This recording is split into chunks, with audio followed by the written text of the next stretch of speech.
Alléluia. Shalom, Roby. Shalom, Zéro. Hello. Alléluia. Par la grâce de Dieu, chose promise, chose due, on est venu pour bombarder. In Jesus' mighty name. C'est dimanche. Par la grâce de Dieu. Donc, c'est la prêche, le dribble de la semaine. La prêche de la semaine, par la grâce de Dieu. Donc, on est venu déverser justement un merveilleux, délicieux message. In Jesus' name. Thank you, my Father. Thank you, Lord. Thank you, Jesus. Père de paix, je te remercie sur le nom très saintement dans le nom de Jésus-Christ. Amen. Alléluia, alléluia. Par la grâce de Dieu. Donc, chose première, aujourd'hui, on est venu partager un merveilleux message. Justement, l'exhortation par la grâce. Alléluia, que j'ai reçu même depuis, ça fait peut-être une semaine. Et là, le Saint-Esprit m'a rappelé ça. Donc, c'est vraiment une chose puissante. C'est vraiment une chose puissante. Là, le Saint-Esprit, il nous dirige plus vers, justement, des avertissements aussi. Voilà, des avertissements. Là, ce que je reçois du Saint-Esprit, là, en ce moment, c'est ce que je reçois là du Père devant le trône. C'est des avertissements. Des avertissements. C'est ça que je reçois. Par la grâce de Dieu. Donc, on continue sans plus tarder, par la grâce de Dieu, sur les préparatifs de l'Antichrist. Là, je crois qu'on a la partie 6, 7, un truc comme ça. Voilà, c'est toujours dans les préparatifs de l'Antichrist. C'est magnifique. C'est des séries vraiment... Il y a beaucoup de choses à dire. Parce que là, on est vraiment dans un temps que l'Antichrist se prépare. Les agents du diable aussi se préparent. Il y a beaucoup de choses qui se passent. Mais il y a beaucoup aussi de distractions pour égarer beaucoup de personnes. Pendant que d'autres sont en train de préparer leur plan diabolique. Par la grâce de Dieu. Donc, sans plus tarder, on continue sur justement les préparatifs de l'Antichrist. Et le sous-thème, c'est attention Église. Attention Église. Si du moins vous en êtes une. Alléluia. Par la grâce de Dieu. Attention Église. C'est ce que j'ai reçu là par la grâce de Dieu, ça fait une semaine. In Jesus' name. Donc là, on voit vraiment, on est dans un temps où je vois que oui, beaucoup peut-être de personnes qui parlent, des personnes du monde, parlent justement des personnes extérieures, parlent justement des gens qui disent peut-être qu'ils sont des satanistes, des choses comme ça. Voilà. Mais il n'y a pas que eux. Il y a aussi nous, dans l'affaire, comme je l'ai dit, il faut regarder des fois à nous, à la poutre qu'il y a sous nos yeux. Parce que des fois même le païen qui est dehors est meilleur que beaucoup dans l'église. Et ça, je vous le dis. Hein? Ça, c'est vrai, par la grâce de Dieu. Et dans l'église, là, il y a beaucoup d'égarements. Voilà, je ne veux pas trop décortiquer ce détail-là. Voilà, parce qu'il y a des âmes sensibles. Et nous, on ne fait pas partie des personnes qui font partir les brebis de la maison. Ou ces choses-là, non. On n'est pas comme ça, nous. Peu importe, même s'il y en a ceux qui le font, par la grâce de Dieu, c'est Dieu qui fera. C'est Dieu qui va les régler, qui va régler ces personnes qui font ces abominations. Alléluia. Parce que Dieu est sur la terre, justement, c'est que Dieu a mis sur la terre, c'est pour recruter, c'est pour pêcher le poisson, c'est pour les âmes. C'est ça la mission réelle, c'est les âmes. C'est la mission réelle, c'est les âmes.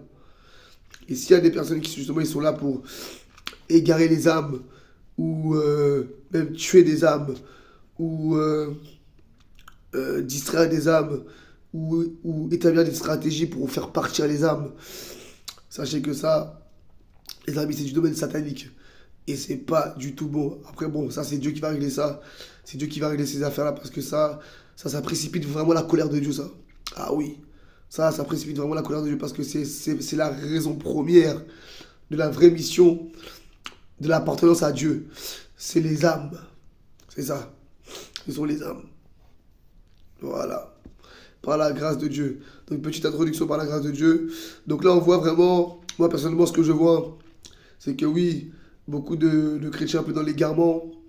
Peut-être que, on peut se dire des fois que je sais que beaucoup peuvent dire que nous ne sommes pas les exemples par rapport à peut-être comment ma manière de rigoler, voilà, c'est comme ça, mais bon.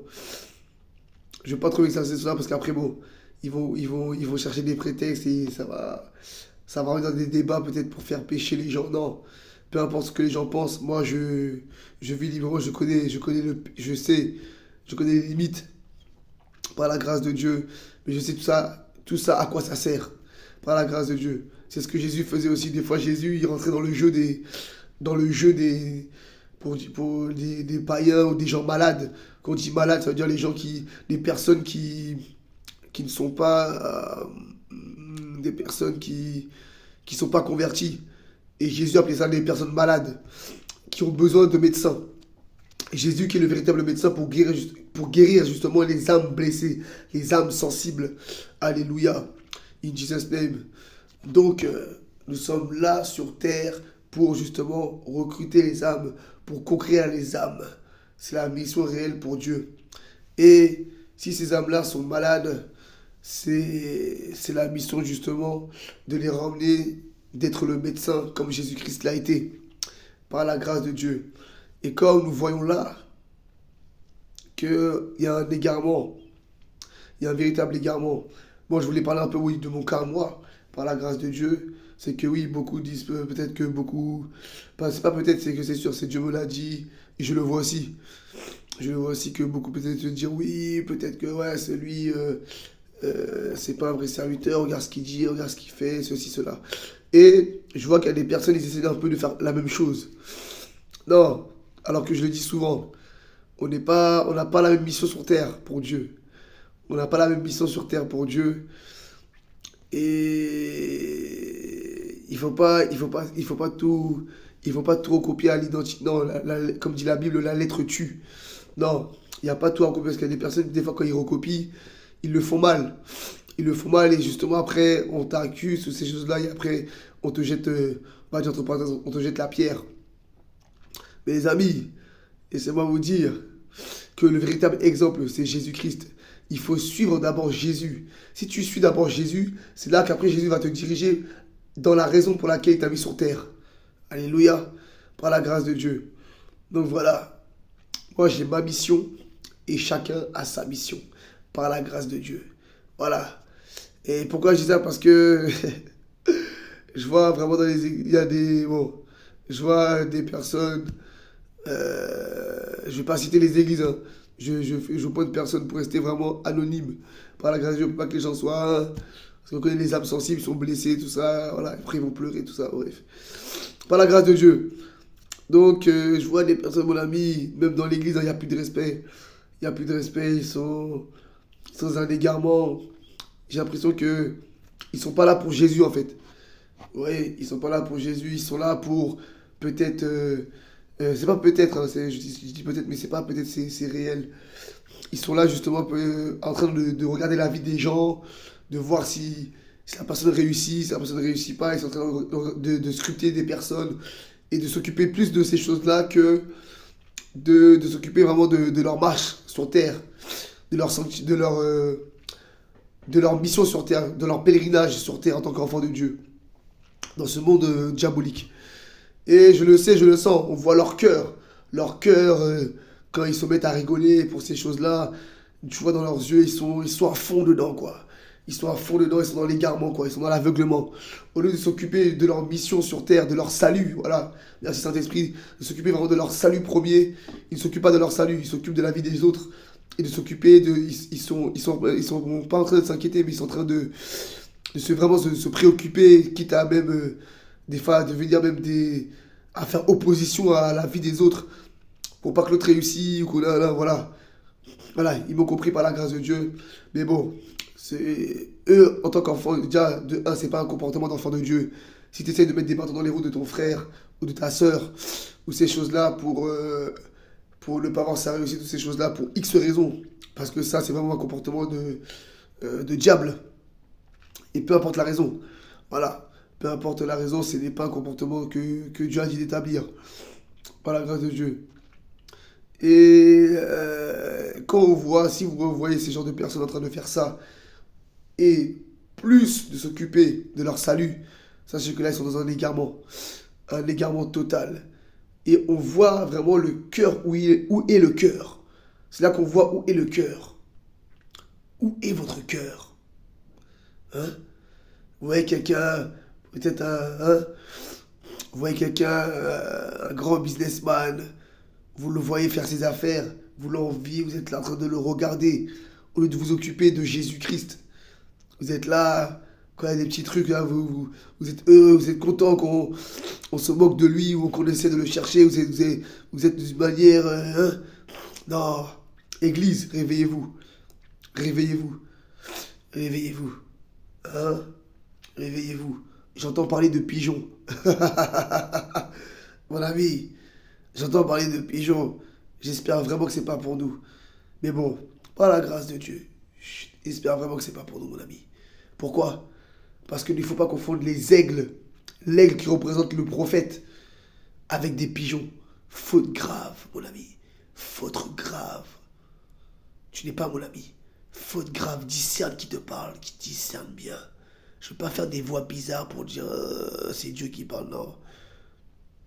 Discerner, c'est tout. Hein? J'ai dit, l'égarement, mon ami. L'égarement. L'égarement. Attention, Église. Ne vous égarez pas. C'est fin des temps. Beaucoup sont dans l'égarement. Mais beaucoup même vont même pas s'en rendre compte. Hein? Beaucoup ne vont pas s'en rendre compte. Si une personne est destinée à faire les choses que vous voyez que vous l'enviez, non, il ne faut jamais envier ça, c'est l'œuvre de Dieu. C'est sa mission sur terre. Sa mission n'est pas comme la vôtre. Hein? Concentrez-vous sur votre mission.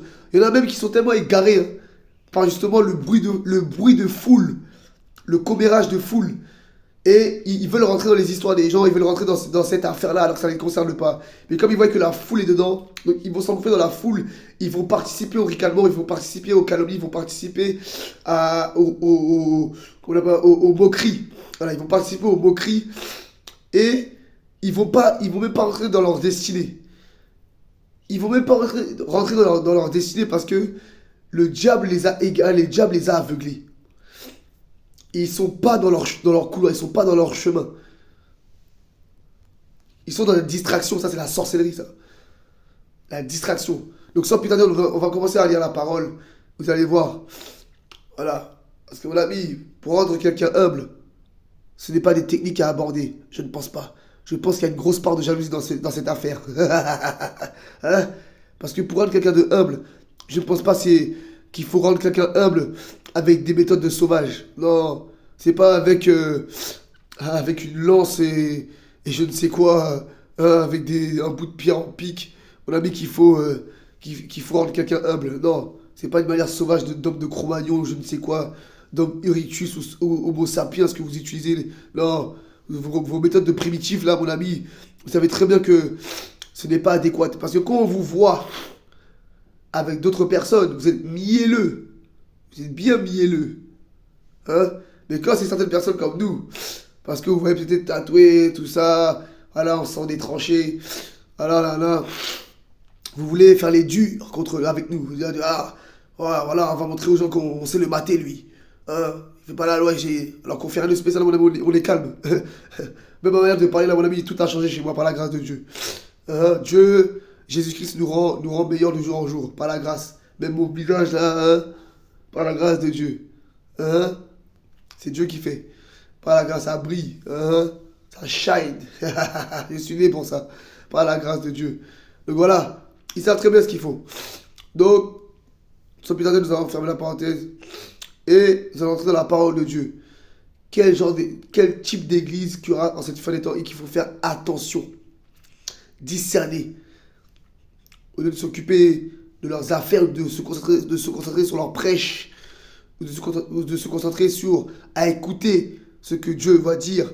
Non, ils sont concentrés ils sont concentrés sur la personne qui prospère ou la personne qui est en train de la personne qui est bénie ou la personne. Non, vous êtes dans l'égarement. Occupez-vous de vos affaires. Occupez-vous de votre vie. Parce que là, vous êtes en train de vous égarer. Hein, vous perdez du temps pour rien. Moi, je fais ma vie, mon ami. Bref. Donc, sans plus tarder, nous allons voir quel type d'église que c'est. Quel type d'église il y a. Attention, église. Troisième lettre à l'église de Pergame. Pergame, vous voyez? Dans Pergame, il y a le mot game, le mot jeu. Vous aimez jouer. Pergame. Moi, quand j'ai vu ça, j'ai dit, hey, ah ouais, Saint-Esprit, moi qui est là, Pergame. Ça veut dire des gens qui aiment jouer, quoi. Une église qui joue. Vous croyez que vraiment Jésus a besoin d'une église qui joue? On est en guerre, mon ami, sur la terre. Et vous voulez jouer? Oui, je suis un grand joueur aussi. J'aime jouer aussi, mais il faut, vous appelez ça? Voilà, faire la part des choses, quoi. On peut jouer. Oui, l'œuvre de Dieu, c'est la joie. Ça fait partie du caractère de Dieu. La joie, la bonne humeur. Pas comme le diable et ses suppôts toujours fâchés, avec de la haine, tout ça. Non, nous, c'est le contraire. Oui, c'est la joie de ça. Je suis bien d'accord, mais il y a un temps pour tout. Pierre Gay, ils sont là, mon ami. En plus, mon ami, il y a jouer et jouer. Là, on parle pas du jeu, vraiment un jeu bon enfantin, quoi, tu vois. Un jeu qui fait rire, un jeu que tu sais que c'est un jeu qui vient du cœur. C'est vraiment pour jouer, quoi. Non, il y a jeu et jeu. Il y a des gens qui jouent, mais ils sont mauvais, ils sont méchants. Ils jouent avec la jalousie. Hein, c'est ça que ça veut dire, Père Game. Joueur avec la jalousie. Idolâtre. Regarde ça. Alors, troisième lettre à l'église de Pergame. Écrit à l'ange de l'église de Pergame. Voici ce que dit celui qui a l'épée aiguë à deux tranchants. Alléluia. Voici celui qui dit. Voici ce que dit celui qui a l'épée aiguillée à deux tranchants. Alléluia. Je sais où tu demeures. Je sais que là est le trône de Satan.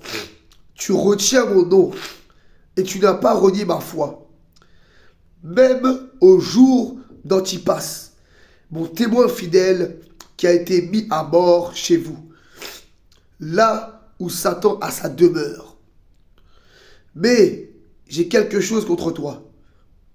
C'est que tu as des gens attachés à la doctrine de Balaam. Les Baals. Je répète. Mais j'ai quelque chose contre toi. C'est que tu as des gens attachés à la doctrine de Balaam. Discerne bien. Discerne bien qui c'est. Tu le sais. Qui enseigne à Balak à mettre une pierre d'achoppement devant le fils d'Israël pour qu'ils mangeassent des viandes sacrifiées aux idoles et qu'ils se livrassent à l'impudicité. De même, toi, tu as des gens attachés pareillement à la doctrine de Nicolaïte. Repens-toi. Donc, si je viendrais à toi bientôt, je les combattrai avec l'épée de ma bouche.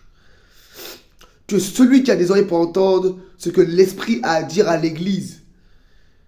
À celui qui vaincra, je donnerai de la manne cachée. Je lui donnerai un caillou blanc. Et sur ce caillou est écrit un nom nouveau que personne ne connaît. Si ce n'est celui qui le reçoit. Il viendra combattre et établir justice, non pas celle de la terre et celle des hommes, mais celle du ciel. Vous-même, vous le prêchez de vos bouches, que l'Église n'appartient pas aux hommes, l'Église n'appartient pas à la terre, mais l'Église vient du ciel. L'Église appartient au royaume de mon Père. Arrêtez de salir l'Église. Arrêtez de jouer à l'Église. Père Game, arrêtez de jouer. Il y a un temps pour tout.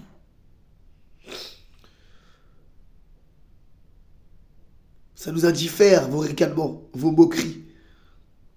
Ça nous indiffère. Ça ne nous touche pas. Mais en tout cas, il y a un temps pour tout. Il y a des personnes Dieu peut laisser un égarement une fois, deux fois. C'est bon, ce sont des bébés. C'est rien. Ils ne savent pas ce qu'ils font. Jésus même leur a dit, ils ne savent pas ce qu'ils font. Mais quand ça persiste, ça s'acharne, là, il faut se poser des questions. Qu'y a-t-il vraiment dans leur cœur? Je peux dire une fois comme ça, deux fois, ok. Mais tout le temps, non. C'est qu'il y a un acharnement. C'est qu'il y a quelque chose, ça vient du cœur. Posez-vous des questions. Si vous vivez ces choses, posez-vous des vraies questions. Ils cachent leurs mots, ils cachent leur cœur de meurtrier ou leur cœur de jaloux à travers des sourires, des moqueries. Des moqueries qui ne sont pas des moqueries pour rigoler, des moqueries pour blesser, des moqueries pour faire mal, des moqueries du diable, des moqueries de l'enfer, de la méchanceté. Mais bon, ça nous fait pas mal, hein, par la grâce de Dieu. Je parle pour aussi ceux qui le vivent, mais qui n'ont pas l'habitude. Restez fermes, frères et sœurs, restez fermes. Il y en a qui se sont égarés. Il y en a qui ont bien commencé, mais qui se sont égarés. Par justement, ils se sont fait avoir par le serpent, par le venin du serpent. C'est-à-dire le mouvement de foule. Le mouvement de foule.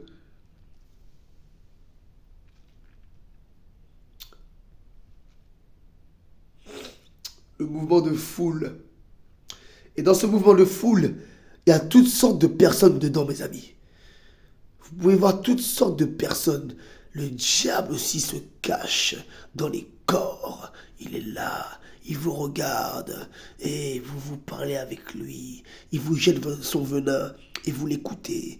Vous êtes en train de rigoler.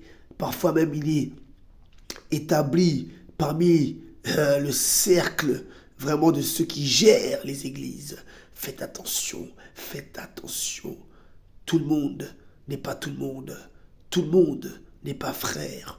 Tout le monde n'appartient pas à Jésus dans l'église. Je vous l'assure, mes amis. Il y a un égarement dans l'église, des pères game.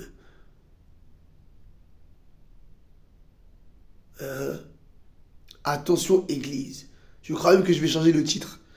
Je vais appeler ça Église, attention aux églises de père game. Voilà, on va changer le titre. Attention aux églises de père game. Ceux qui suivent la doctrine de Balaam. Hein? Les enfants de Dieu sont faits pour prospérer.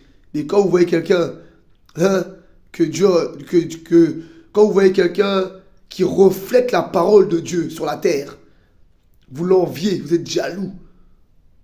Alors que c'est la volonté de Dieu. Et vous êtes là, hein, d'une manière ébahie, d'une manière opposée. Et sachez, Père Game, tout ça, ça va de Balaam. Vous vous égarez. Ne ressemblez pas à Balaam. Qu'est-ce que Baal fait dans l'église? Qu'est-ce que Baal fait dans l'église? C'est ça, Baal. Les Baals, ils sont prêts à tuer pour de l'argent. Qui leur appartient même pas. Ils veulent s'opposer parce que quelqu'un est béni. Mon ami, Dieu ne tue pas pour de l'argent. Mais il y a des histoires. Si Dieu tue, parce qu'il y a un ennemi, il veut faire semblant. Regardez l'histoire de Judas. Alléluia. Judas. Il croyait voler l'église. Non. Judas était à la caisse de l'église. C'est lui qui gérait l'argent de l'église. Et il volait. Mais Jésus le savait. Jésus savait qu'il volait. Mais il lui a même pas dit. Parce que Jésus même a vu plus loin. Il a vu sa mort. Il a vu sa mort. C'est pas Dieu qui l'a tué. Mais quand je dis c'est Dieu qui l'a tué, c'est... expression aussi, Dieu a jugé bon qu'il meure. Pourtant, il était apôtre. Eh oui. Titré, quand je vois Alléluia, Barabros Katabra. Regarde ce que je viens de dire. Vous voyez? On a dit, des fois, ils sont plus proches que vous ne le croyez. Attention, même des fois, ils sont dans le carré de ceux qui gèrent l'église. Regardez, Judas. On a un bel exemple, Judas. La même chose. Judas même avait un titre. Il était apôtre, les amis. Apôtre. C'est pas rien, apôtre. Ça réunit les 7 ministères. Dans l'apôtre, il y a le pasteur. Dans l'apôtre, il y a le pasteur. Dans l'apôtre, il y a l'évangéliste. Dans l'apôtre, il y a le docteur. Dans l'apôtre, il y a le prophète. Hey! Dans l'apôtre, là.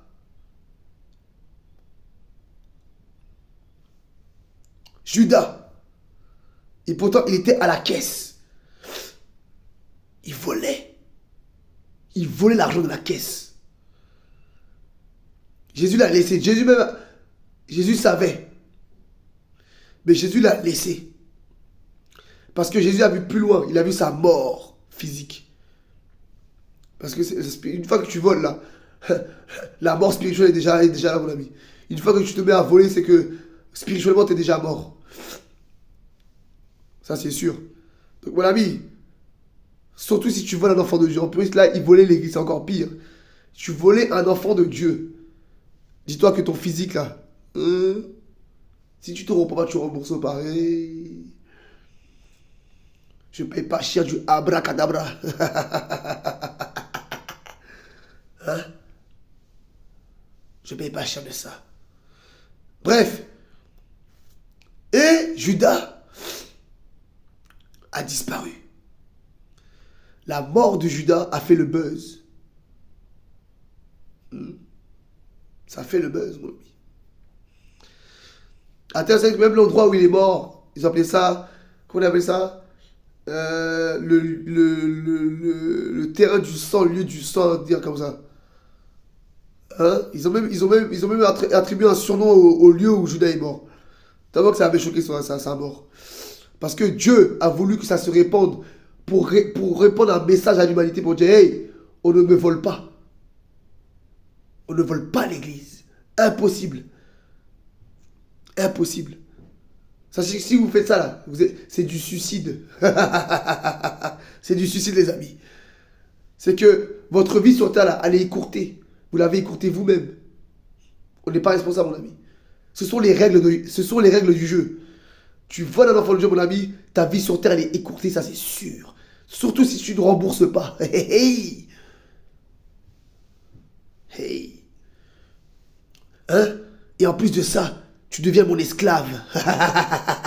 Hein? Tu essaies de me voler. Et mon ami, tu deviens mon esclave, je te le dis. Hein? Tu as pu dormir. Tu as pensé qu'à moi. Hein? Moi, ton maître. Alléluia. Bon, là, je suis vraiment, mes yeux s'ouvrent là par la grâce de Dieu. In Jesus' name. Mais bon, on va s'arrêter là par la grâce. On va pas tout dire. Parce que ça reste des exhortations. Donc voilà, tout ça pour dire que Église de Pergame, attention à vous. Vous avez de la chance. Dieu m'a dit de partager ça. Si je serais vraiment méchant, je ne l'aurais pas partagé. Je vous aurais laissé dans votre égarement. Mais bon, c'est que Dieu aussi, il est compassion, comme il dit. Dieu est beau, Dieu est bon. Si ça tenait qu'à moi, Dieu est bon. Dieu est bon. Je suis son serviteur, voilà. Je suis son fils, donc j'obéis au Père. Il m'a dit de faire ça. C'est pas pour dire ah, je prêche, je prophétise, non. Je fais la volonté de Dieu par la grâce. Donc, Église de Pergame, attention à ne pas ressembler au Baal. Attention. C'est un avertissement. C'est un avertissement, les gars. C'est un avertissement. Dieu seul sait. Hein. Je vis des... on va pas trop parler. Il y a des choses que Dieu me montre que je vis. Normalement, ça, je ne l'aurais même pas dit. Mais bon, c'est que Dieu est en train de voir mon identité, ma véritable identité. Vous imaginez, comme Jésus sur la croix. Hein. Qui, à part Jésus, aurait dit ça? Hein? Vous faites du mal à la personne, mon ami. Et Jésus à la croix, il dit, ah Père, ils savent pas ce qu'ils font. Non, ils savent ce qu'ils font, mon fils. Ils savent ce qu'ils font. Ils sont juste mauvais. Mais bon, on va pas, voilà. On va pas, là. Parce que je sais que si je débarre là, mon ami, hey, par la grâce de Dieu. Bon, voilà. C'était le dribble de la semaine par la grâce de Dieu. Ciao, ciao. Fire Holy Ghost.